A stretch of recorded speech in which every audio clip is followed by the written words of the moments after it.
Regarding a new wing for King George Hospital. So first of all, I'd like to thank everyone for coming. I'd also like to thank the guests that are here ready to speak. It's an important issue that I think has the potential to help us all, and I'm really pleased that we've got some excellent speakers here today. So we've got Bob Archer from the Redbridge Trade Unions Council. We've got Councillor Nurjahan Begum from Redbridge and Ilford Independents. We've got Glenn Holmes. We also have Ashburn Holder from the Liberal Democrats. We have Rosemary Warrington from the Green Party, and we have Andy Walker from Tusk. So we have a cross-party group that are here to discuss, and I'm really pleased that I'm really honoured to be able to chair this meeting. So each of the speakers will get 3 minutes to speak each, and then we will go into a break at some point. So I'm going to start off with Bob Archer. So if you would like to start. Thank you very much, Melran, and welcome everybody. I'd like to concentrate on one particular aspect of the problem of health provision in the UK. This current government's plans to so-called reform the National Health Service involve a very serious danger that very big chunks of the service will continue to be given away from public ownership to private ownership. These are not really new plans.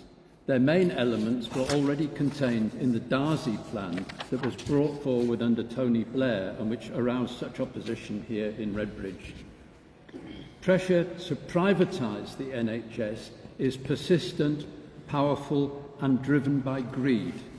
And greed mobilises the think tanks which influence academics and the media, and of course the politicians of every party.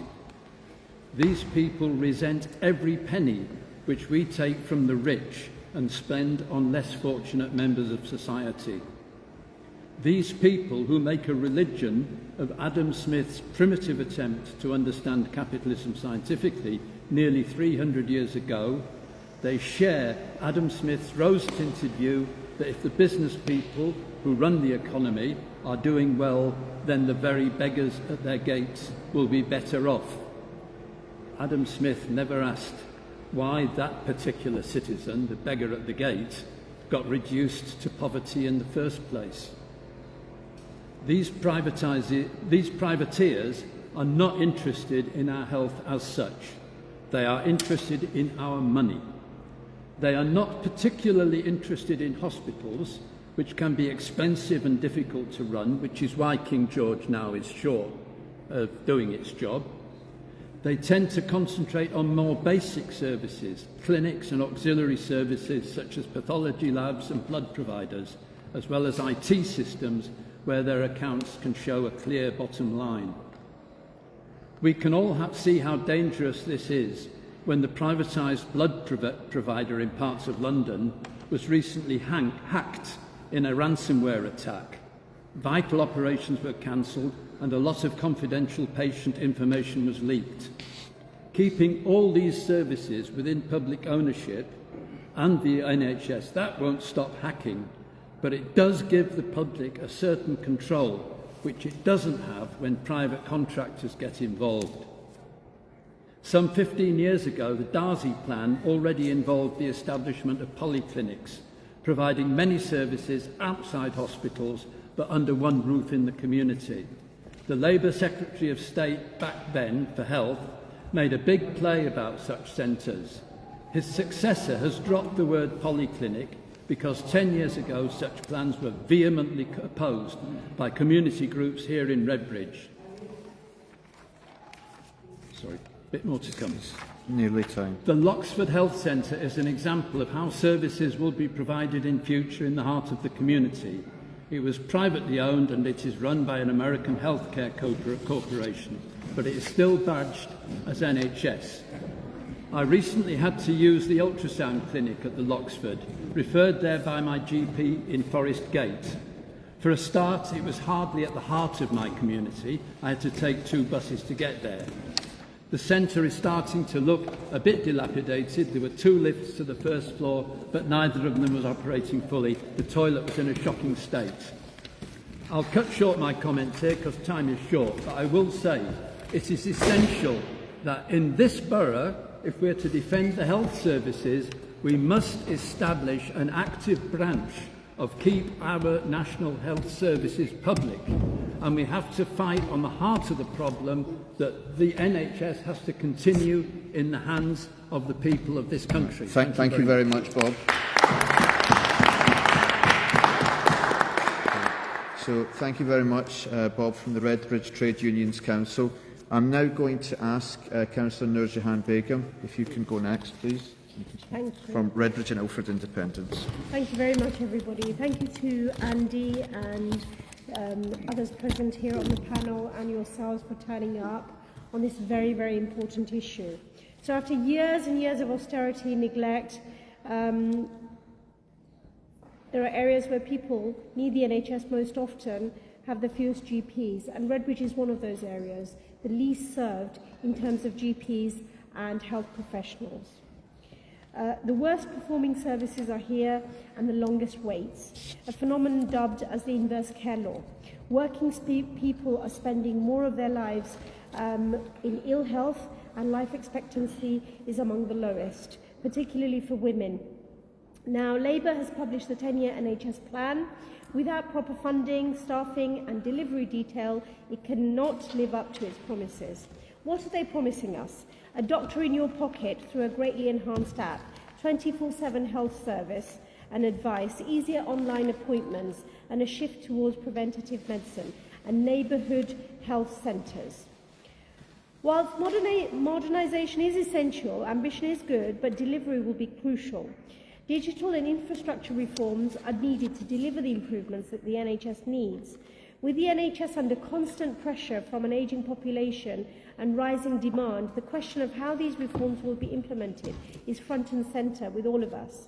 Now, prevention is great. Prevention is happening already. Public health teams are doing it. It takes years for prevention to show an impact on patient outcomes. And in terms of transferring care from hospitals to communities, well, that's nothing new. We've done it for years, since Thatcher introduced care in the community. Now, moving care from hospitals to communities will need money. Moving from analogue to digital will need money. Moving from treatment to prevention will need money. The plan has been defined as bold, but we can't see the delivery plan. No lessons have been learned, and plans to overcome the barriers from previous shifters have been faced.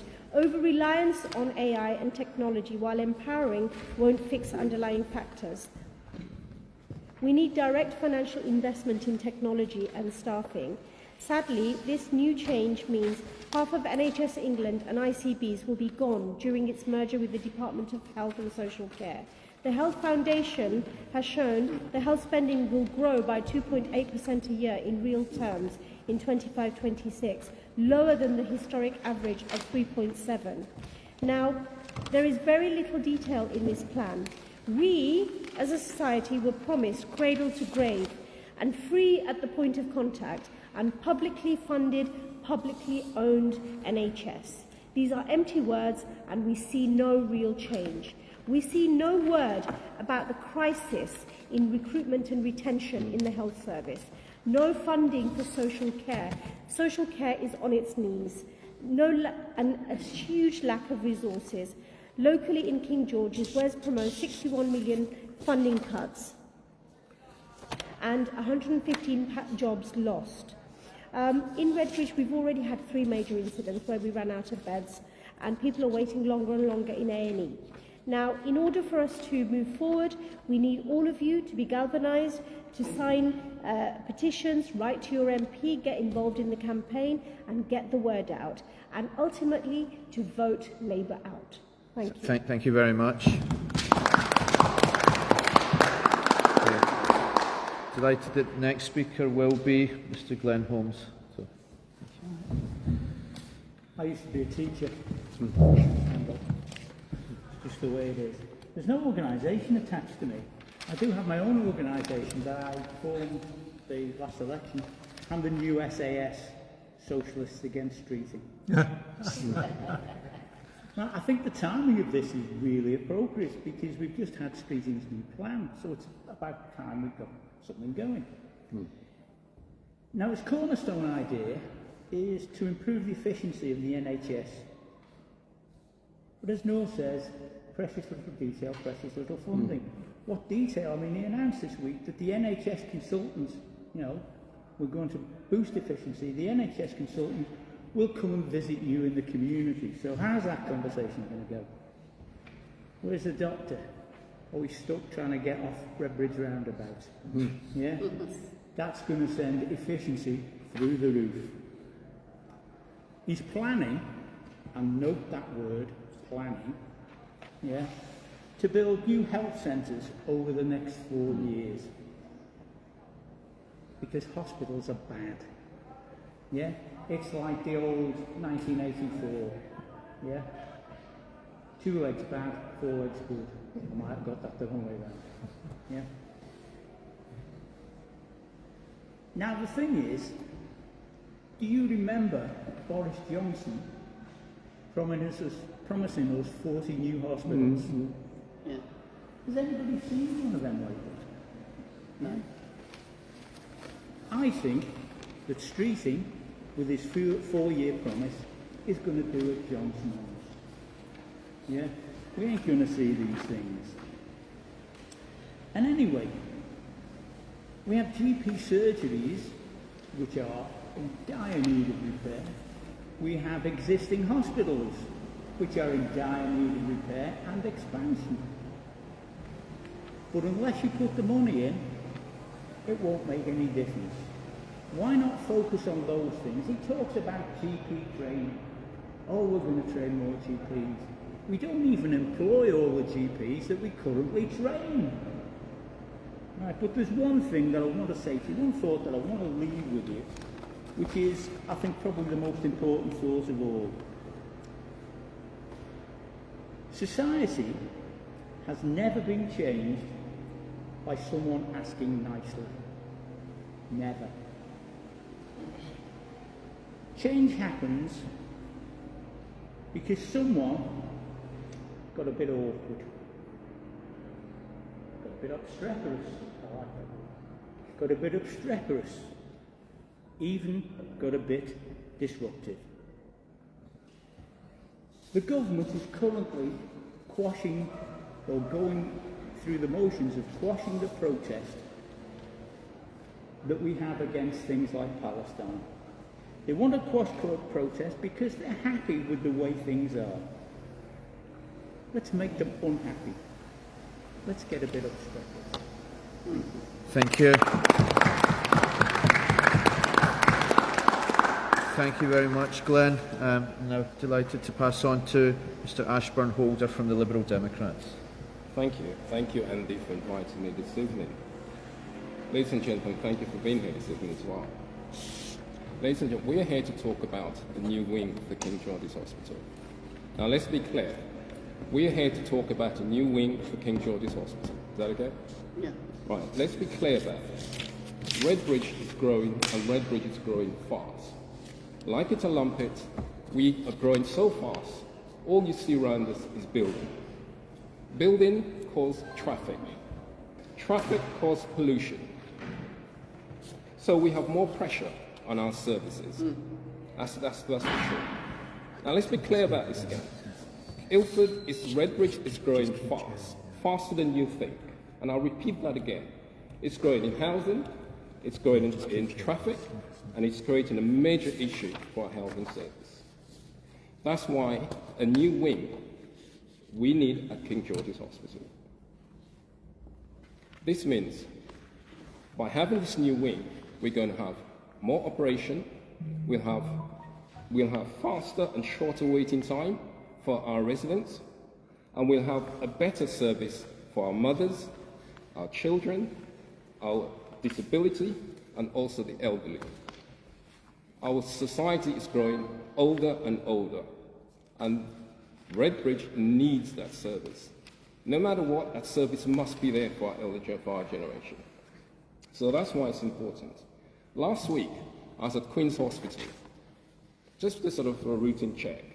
And I noticed they had posters saying that Queen's Hospital need £32 million to improve the A&E.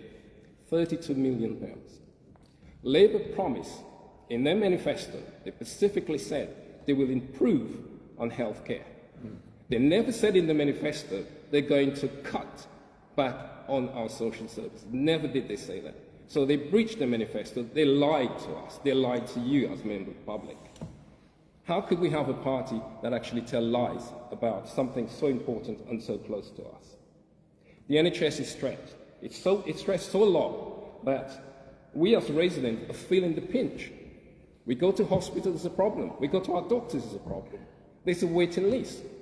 God, I hope none of you should end up in A&E to see the waiting list sitting at A&E. That's ridiculous. So this new wing Andy's talking about, and I wholeheartedly support that it will provide the service that we need.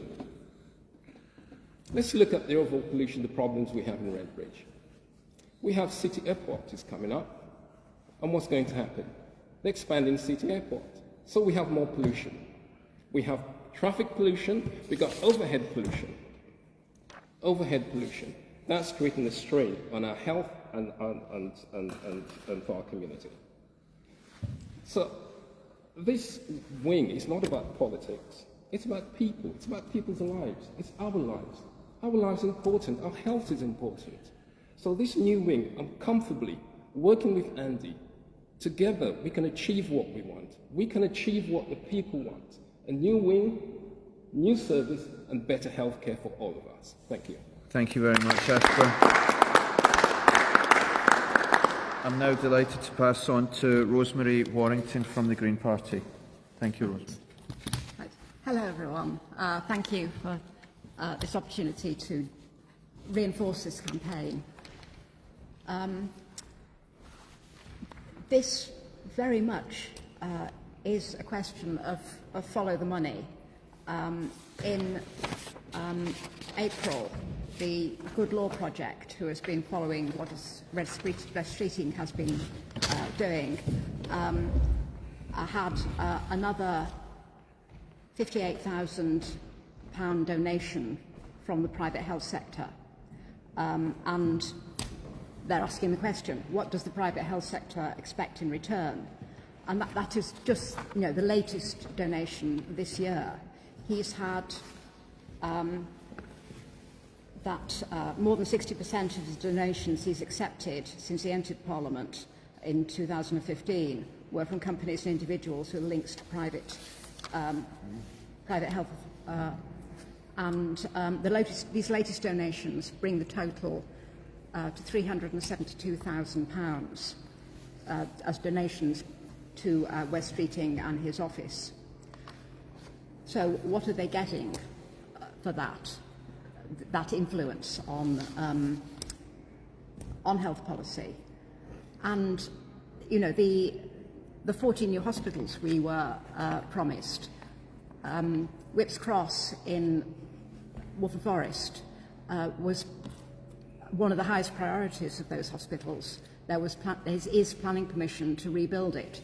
That's been pushed back to 2032, and that impacts everyone here. Many of the people in Redbridge use Whipps Cross, and that is a hospital that is in appalling disrepair. It had to close part of its A&E 2 years ago because of flooding by rain, and there's been apparently no improvement on that. I'm part of the Action for Whipps campaign, which links with the Keep Our Hospitals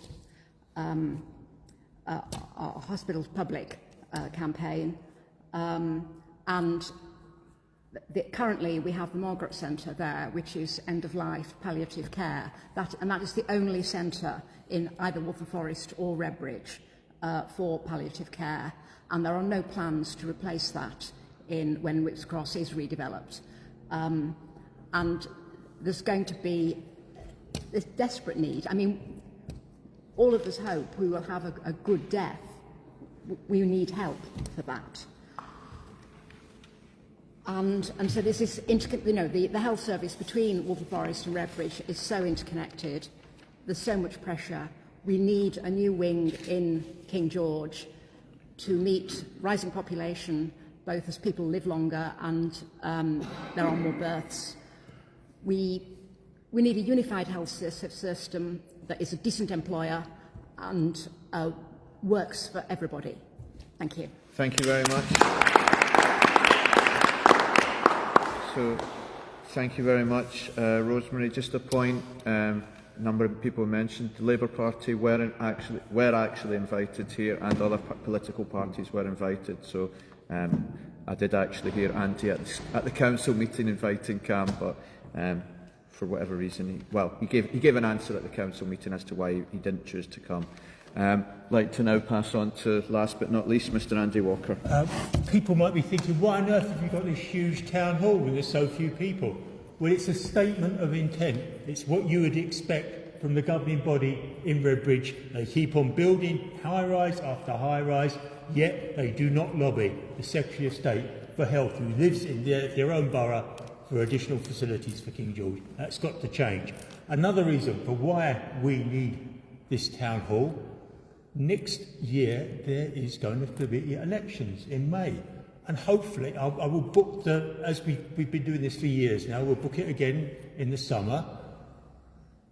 We were told we couldn't have the banner outside, there'd be a fine. I was fined for leafleting, and we'll have an opportunity in the spring, before the election, to hold them to account. If they want to keep on fining people, making it difficult for people to organise in this borough, there should be a price to pay at the May election. People are saying to me, where are you going to get the money from? Where on earth can you get the money from? Well, think about the average daily life of someone in Redbridge, or maybe across the country. You wake up, you turn on the tap, ka-ching, some profits go to the water company. You turn on the light, ka-ching, more money goes to a corporation.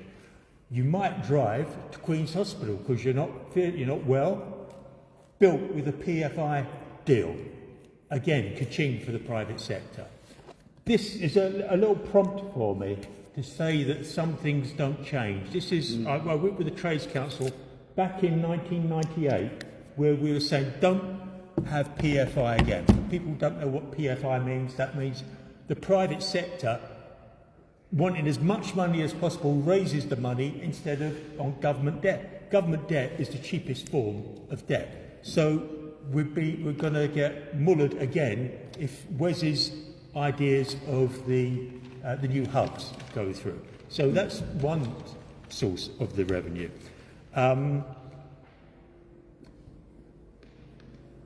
Funding, not just for the funding for this campaign. I've put 499 for the hall, plus a bit for the banner and stuff. If you can help out, that would be appreciated. Anything from a fiver, because it's a political gesture as well. It's saying, yeah, this should be a celebration of our democracy. Once a year, we'll say, enough is enough. Stop the high rises after high rise. Instead, let's expand our local hospital. So, thank you very much for coming this evening, and I look forward to your questions. Right. So, thank you very much to the 6 speakers. I'm now going to take questions from the floor. So, who would like to be the first person to ask a question? Thank you. So, please introduce yourself. Keith Holland. There was recently the First Minister of Wales had to stand down because he'd taken some money from a company which committed an environmental crime. And yet Streeting is taking hundreds of thousands. The difference is because he declares it. Whereas the chap, when he was the Minister of Health actually for Wales, he had this involvement with a company which was fine. Okay. He didn't declare it or something. All right. But I mean, the fact that you declare it is only, I'm going down the road to rob the bank, I phone the police station and tell them you can get away with it. There is something. I mean, this is appalling, and it's probably 40 years ago when they completely took over Eastern Europe. the Bulgarian Minister of Health was actually in favour of smoking. I just use it as a joke. I mean, he'd lived most of his life in the USA.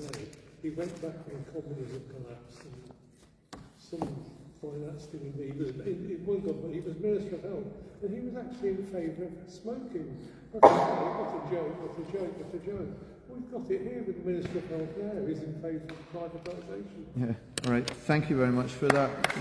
I do actually believe that there was a Secretary of State for Health in this country who was a member of British American Tobacco. You can look that up. It's a previous one. I'm not going to mention his name in case I get it wrong. But would anybody, Bob, would you like to expand on the gentleman's comment? Yeah, I'd go back to what I said. There's a particular view that private enterprise is best. It's got a long history, but we're discovering that for the National Health Service, it's not best. If money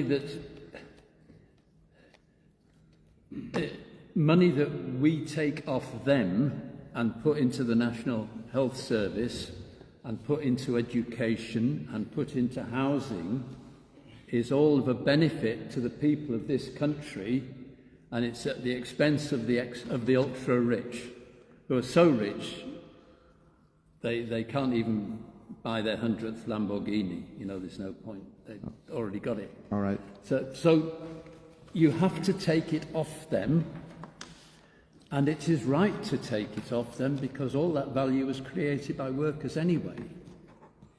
We need a campaign on health that understands these points and concentrates on them and is committed to defending the National Health Service as a gain. All right, thank you very much, Bob. What I'm going to do is, if anyone, you would like to expand on that as well? Briefly, yes. I'm not suggesting that Wes is putting those donations into his own pocket. I am absolutely not suggesting that. He's declared them openly. They are to run his office and I guess go generally into the Labour Party funds. However, what I'm saying is that the people who give that money clearly expect something in return. I guess the difference with the guy in the past who resigned was because that money was going into his own pocket. I think that is the difference. Thank you very much. Resignation. Can I? Yeah. Okay. Can I just you can expand. Can I just expand on that? From the alleged what I read in the papers about Wes, how true it is, I really don't know. But if that's the case, he's receiving money, lobbying money. I think it's appalling, it's disgraceful for any MP to accept money from a lobbying party so that he can put in his own financial account. It's absolutely disgusting. And I think that money should be rejected and that money should be put back into the public purse so we can actually benefit from this money and not actually the MP himself. Okay, just a quick point. You can look on the House of Commons website to see the donations. It is something that is declared, and we're not making any allegations that Wes has taken any of this money for himself. So I just want to clarify that. Glenn, you wanted to expand? Well, I just want to make a point that we have to be, people in general have to be very careful to see through what is said. Wes Streeting repeats again and again and again that he is very much for an NHS which is free at the point of use. So you and I don't actually cough up money when we see the doctor. Right? I am absolutely sure that he is for an NHS which is free at the point of use. But who is actually providing that NHS and whose pockets the NHS funding is going into is something entirely different. And if you look, there's all sorts of memes. You can see John Armitage, people like that, who are coughing out money. And as Rosemary said, they ain't coughing it out for nothing. Thank you. Nurjan, would you like to expand? Lastly, a couple of points really. Firstly, we have to consider the state of our democracy nationally and locally, where we are seeing that politicians and political parties are receiving donations from, say, Big Pharma and other lobbying groups. And what is that doing? That is buying influence, affecting decision-making. And we have to protest against that, because what that's doing is, if I can buy my local MP, well, you know, he may well think the way that I think. So, not suggesting that anybody's buying West Streeting, but this is the state of our democracy. The second thing, to Bob's point, is that when we talk about privatisation or partnerships with the private sector are, at its core, there to make a profit. How do they make a profit? They make a profit by reducing pay and conditions for workers. They make a profit by efficiencies, you know, the time they take to treat you, the number of treatments they provide, and they make a profit by picking and choosing the services that they can deliver at least cost. Then what happens to the rest of the services? What about geriatric care? What about community care? What about palliative care? Not profitable, so are we going to lose those? That's why we need a fully funded National Health Service. Thank you very much. And Andy, would you like to close on what everyone said? I might answer Keith's point later, but for now, we have some more questions. Okay, right. Just last time I just let everybody speak as long as they want. From now on, when a question is asked, I'm going to give everybody basically 45 seconds to answer so that we can speed things up. Yes, could you introduce yourself as well, please, sir? So I'm not representing any organisation. I just wanted to make a point as well as ask a question, really. The point being that we talked about, quite rightly, about preventative care, because it's best for the individual, and it's obviously cheap for the National Health Service and the government as well. And however, we need to look at it holistically, because it's not just the health service that is being attacked and underfunded, it's also particularly education, for instance. And all the research over many, many decades across the planet has shown that there's a strong link between education and, you know, health, in terms of health, preventative health care and how long people live. So that's a very important point, because we are also having the same problems in the education system that we're talking about, in terms of crumbling schools, lack of, you know, skilled staff and underpaid staff, overworked staff. Stress, of course, is always underlying cause in many illnesses, and it's never on your death certificate. So, I mean, that's we need to look at things a bit more holistically and politically, in terms of across the public sector and so on. And of course, how we fund it in relation to how we spend on so-called defence and war and all that. The specific question is in terms of our local health authority and King George, and you talked about some cuts that have been being talked about amongst a number of other forums and circles. And could you expand on that in terms of what is actually happening? Okay, so it's a direct question to Andy. So. Perhaps the most damaging cuts so far, they've closed a ward at King George, an inpatient ward at King George, they've closed an inpatient ward at Queen's. The ball papers say, the most recent ball papers say, they had the second highest ever attendances for type 1 A&E patients. Type 1 are the most seriously ill, or suspected the most seriously ill, heart, stroke, sepsis, the things that can kill us. So when you've already got phenomenally high numbers of people coming into A&E, they're closing 2 inpatient wards. That, to my mind, is a disgrace. I've looked at my comparable yardstick, as it were, over in Surrey, the Frimley Health Trust. I look at it as a comparable trust, or a contrasting trust, because Surrey, according to a lot of experts, is the wealthiest county in England. And as a consequence, they'll probably have more private care, people buying more private care as well. I've looked at their ball papers today. I can find no reports of wards being closed. And I'm sure there'll be some wards closed elsewhere in the country, but that suggests that something's wrong. I've gone well over there, so okay. Thank you, Chair. All right, thank you. I did allow you to go over because you did not speak the previous one. If anyone wants to... You can have your... If anyone wants to expand for 45 seconds on what Andy's just said there, please do. Otherwise, I'll move on to the next question. Anyone want to expand? Just to the point of holistically looking at things, one such area, and you mentioned education, is social care. I'm on a call in my day job every lunchtime, and a local hospital has 20 people waiting for discharge, 30 people waiting for discharge, purely because social care isn't in place for them to go home. So they've had their medical intervention, they're optimised, and they need to go home. There's not enough social work assessments, no OTs, no equipment, or something else is missing that they can't go home safely. So yes, we need funding for education, we need social care to have an injection, a life-saving injection of cash. All right, thank you. Can I just quickly... Yep, Sorry, on you go. Can I just back to this education? Education has been underfunded for years, and that's something we're aware of. We have, recently, I submitted a question in the Cabinet about SUN, so that's providing sort of education for disability sort of children. And apparently my questions was never answered.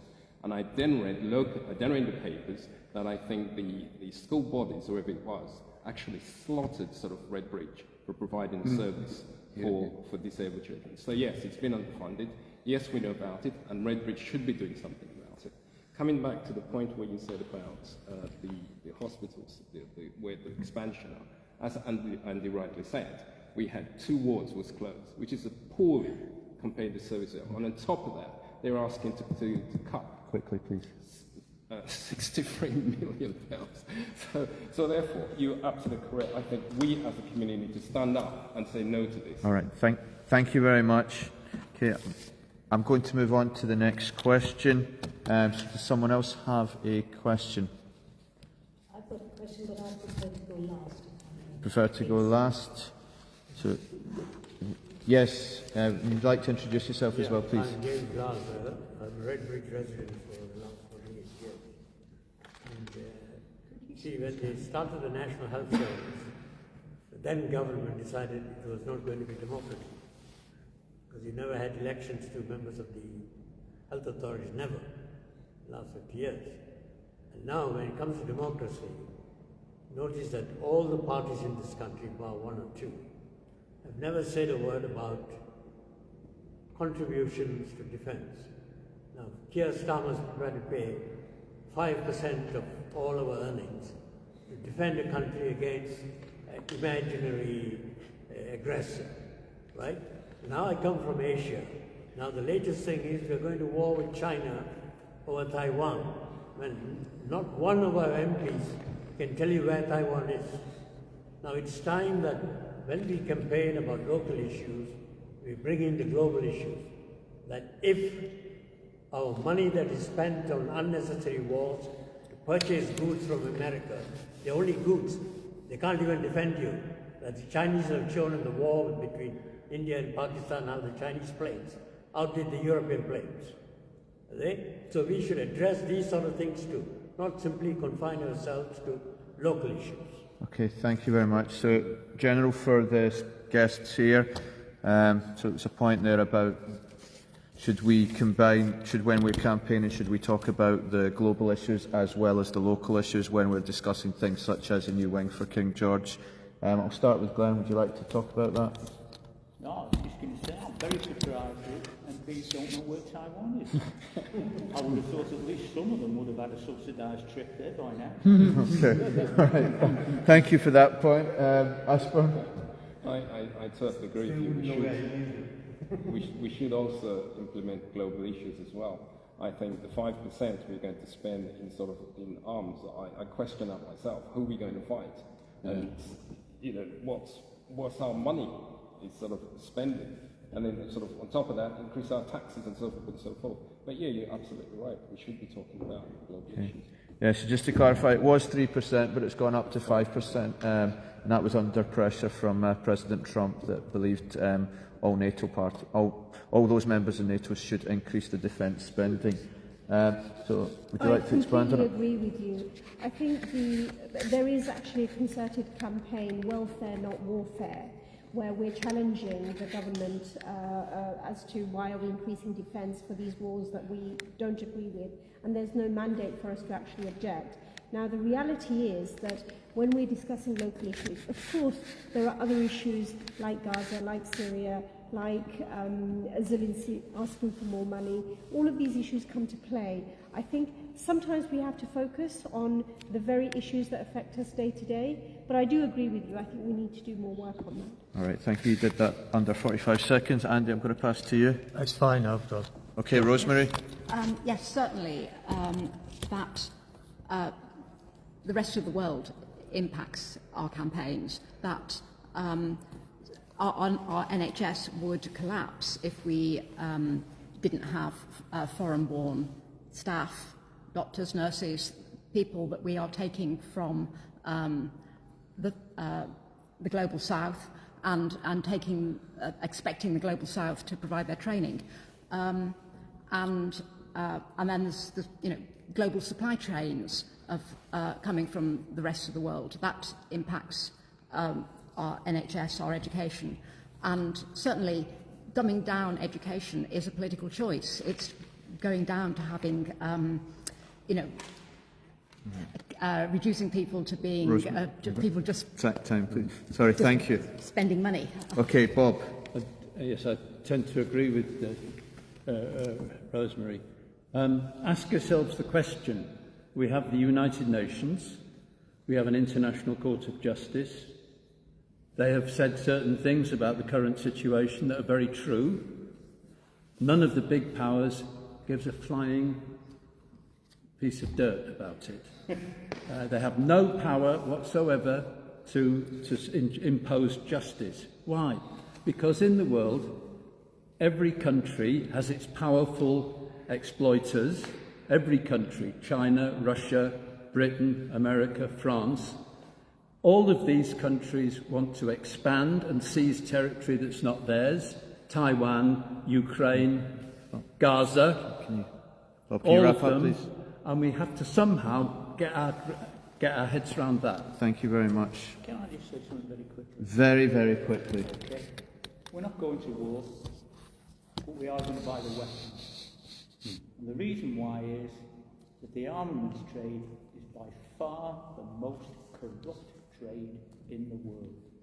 And that money is finding its way back into political pockets. Okay, all right, thank you. Under the guise of national security. Okay. I'm just going to ask Andy a question there. All of you, a question for all of you. I did see on Twitter that the MP for Ilford South, Jas Southwell, he has been supporting a ward in another hospital. Is that correct? I believe Jas has joined the campaign for a new A&E at Queen's, which I think we should all support. I haven't got any issue with that, but yes, it would be nice if he supported a campaign to improve his own hospital too. Yes. Okay, and one more question for you, because you did ask Cam about this, coming to this. Does he support the principle of a new wing at King George Hospital, or has he not commented on that? I think it would be best to ask Cam himself. Okay. All right. I might. That's fine. I might misrepresent the chap. There was a council meeting last week, full council meeting, so you can look on the council website for it. I don't think the video is actually on just now. They might put it back up, but I'm sure the minutes will be released for everyone. Does anyone have another question? Yes. Yeah, Can you introduce yourself, please? I'm Paul Scott, so I help out Tesco Towers Group and other local things regarding services and facilities around the area. And I think that the elections are coming up next year, and really with the people, they ought to try and the parties, all the candidates, all ought to support the new wing, King George's, and that they ought to stop having so much development, because it's more important to have hospitals and all the facilities and services than all this housing with nothing to support it. Okay. Yeah. All right. Thank you very much. I'll start with Ashburn. Would you like to expand on that? Is it a local council issue? Is it an issue that councillors should be speaking about, or is this an MP issue? What do you think? I think it's both, actually. I totally support what you just said. Right, so with the infrastructure in Ilford cannot take it. We haven't got the infrastructure. No. We haven't got the training system. We haven't got the medical system. We haven't got none of that. So you're absolutely right. Yeah. The infrastructure cannot take it, and we're overbuilding.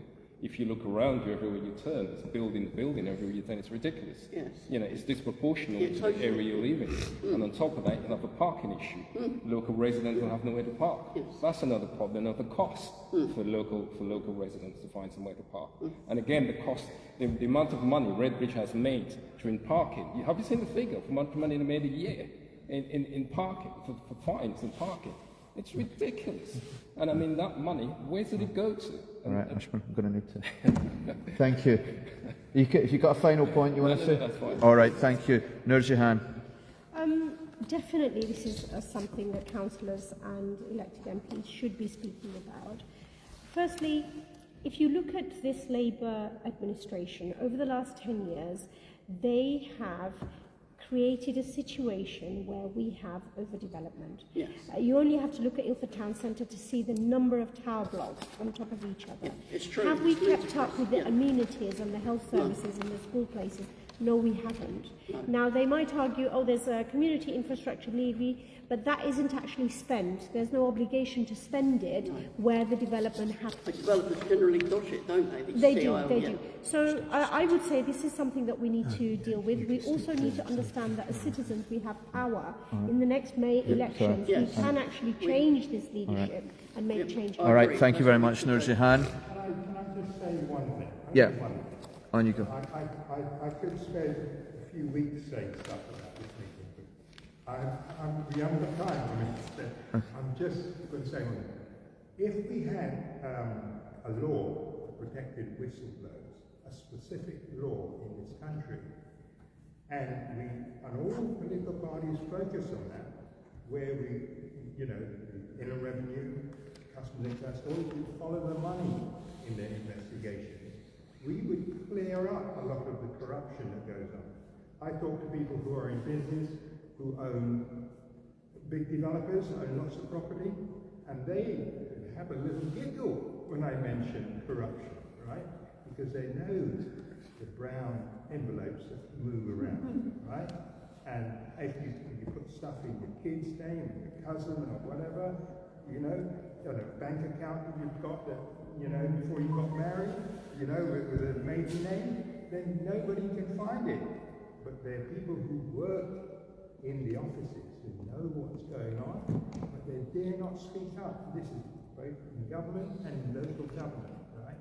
And that one item alone will stop us from becoming like America, where everything's for sale. All the commentators, they throw their hand up and say, what sort of country are we living in, right? Where politicians hold their posts until they're, into dementia, and everybody knows they're crooked. Right. They can't get rid of them. All right. We can't become like that. All right. Thank you very much. So you're suggesting a law in favour of helping whistleblowers to protect whistleblowers. So they're protected by law in their jobs. They can't be victimised. Whether they work for the House of Parliament, whatever. There's no specific protection in this country. All right. Okay. Thank you very much. And just like to clarify, no one here is making a specific accusation against any council or any particular member of Parliament. And just in case anyone on Facebook wants to say that no one, as far as I know here, is making that accusation against anyone specific. Rosemary, would you like to expand? Yes, this is definitely an issue at all levels of governance, at local council, in Parliament. It's also for the Mayor of London. The Mayor of Manchester is in fact in charge of health for Manchester and can demand investigations into what is happening in Manchester. We don't have that in London. The Mayor of London does have significant powers over all kinds of things. I mean, public transport and tremendous things, but he has no specific powers over health. He can request information about ambulance response times. Time. And but he cannot demand it. Final and I sentence, think please. that we should have accountability at all levels. All right, thank you very much. Bob, would you like? Yeah, that question about development is a huge point. Yeah. And look at it this way. If the big city centres keep getting more and more developed, more and more populated, all the good jobs there, what's happening to the rest of the country? Exactly. And that's look, if North Durham gets taken over by reform, an old working class mining area, that's a hell of a warning. You know, we've got to have a policy which John McDonnell started to develop of taking some of the money off them and investing it in the regions. Yes. All right. Okay, thank you very much. Glenn, I didn't give you a chance to speak. Okay, all I want to say, take that gentleman's point there, and say that Labour's planning to abandon essential company accounting procedures that the Tories introduced. And I want to know, what is it with Labour that they want to be the friend of the disreputable? Okay, all right. Interesting point there. And Andy?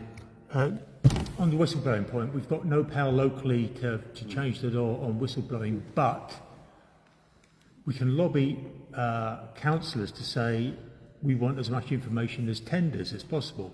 And my expectation is we'll get next to nothing. I have asked at that point. But that doesn't stop us demanding from cabinet members when it comes around to the next election to say, well, hold up, you won't publish the tenders, at least you as the man supposedly in charge of that portfolio for leisure, housing, whatever, will say, yes, I have seen all those tenders, and yes, that is the best value for the borough. And then if it blows up later, we'll know whose fault it is, because at the minute they're meant to be accountable. But sorry, you can wrap up. That's I it. can wrap up. Final sentence? No? That's it. That's all right, thank you. All right, thank you very much. We've got about 8 minutes left. Diana, have you got a question? Well, actually, I wanted to talk about whistleblowers because there were a number of subcommittees within the larger health authority, NHS England, which is now being disbanded. And one of the committees was on whistleblowing and protecting. Whether it was very effective, we don't think, but they're now getting rid of it. Another committee that's getting rid, that was a scrutiny committee. And the other thing I really wanted to say about the last National Health Reorganisation gave all the NHS, local NHS power to, when they were organising contracts, they had to go for the cheapest contract. Now, that usually, and without any idea of control over whether it was private or public. And to a large extent, the private sector has been getting these contracts. Once they get the contracts, they don't do very much with them because they will not, I mean, already Nur Jahan has told us what happens with these contracts. They are cheap contracts. They give a cheap service. And, but they make a big profit. And that profit does not go back into the health service. It goes out of the health service. And it's another way of draining money from the health service. And there's a final point that I wanted to make. It's about a company called Palantir, which is a company that provides electronic services. This is one of the most despicable companies. It's active in the war in Gaza, in the genocide in Gaza. It's also been found to be quite corrupt in terms of what it does, and it's using and it will use our information as a source of income in terms of how they use and how they actually get the money, our information circulated around and use the information they have to, which is what all these big tech companies do. It will use the money and abuse it in terms of the population that it's supposed to be serving. Right. Okay. So these are 3 points. Thank you very much, Diane. I'm not actually going to allow the speakers to respond to the point because we've got 4 minutes left. So what I'm going to do instead is I'm going to give each of the speakers an opportunity to speak for 1 minute. At 1 minute, I will actually I'll do like that, and I will give you an extra final sentence to finish off, just to make sure that you get a chance. I would say, Do they actually want to speak? Yes. Oh, you wanted a question? yeah. Okay, is everyone happy? That's fine, yeah. Everyone happy? No one object? Okay, Liz, I'll let you ask. Sorry about that. I've been